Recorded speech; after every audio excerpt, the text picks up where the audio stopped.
ازيكم عاملين ايه؟ تعالوا نعمل أكلة اقتصادية كده شوية وموفرة. هعمل 10 سندوتشات بكوباية دقيق ونص كيلو بانيه. دي كوباية دقيق كبيرة، وبعد كده هستعمل كمان ربع بس مش دلوقتي. فحطيت كوباية الدقيق وعليها رشة ملح وعلبة زبادي صغيرة. بنفس علبة الزبادي هملاها زيت، زيت يكون بقى يعني عباد أو ذرة أو كده. هقلبهم بقى في قلب بعض كده، وبعدين هحط 5 معالق، يعني ربع كوباية مية دافية. هقلبهم كده، وبعدين هرجع احط ربع كوباية الدقيق بقى اللي قلتلكوا عليها. بس تقريبا التليفون كان واقف، ما جابهاش يعني.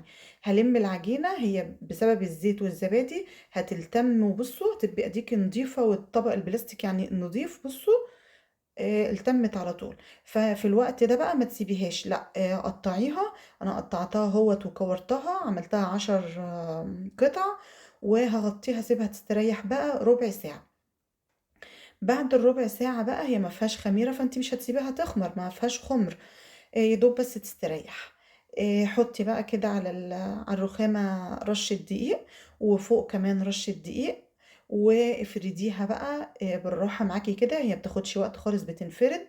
بس عشان تظبطيها تبقى دايرة مظبوطة معاكي. خلي سمكها رقيق زي ما انتوا شايفين بالطريقة دي. انا هسويها على الصاج على وش البوتاجاز، بقلب الصاج وشه لتحت كده على عين البوتاجاز. واعلي النار.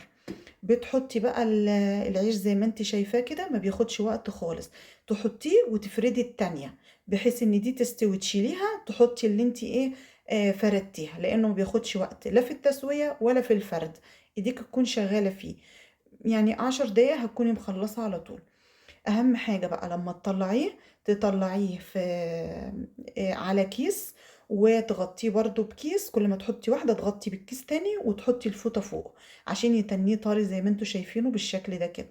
ده بقى عيش يعني ينفع لكل حاجة. عايزة تاكلي بيه الصبح على الفطار ماشي، عايزة تحطي عليه جبنة وتعملي شاي بلبن وتفطري او تتعشي ماشي.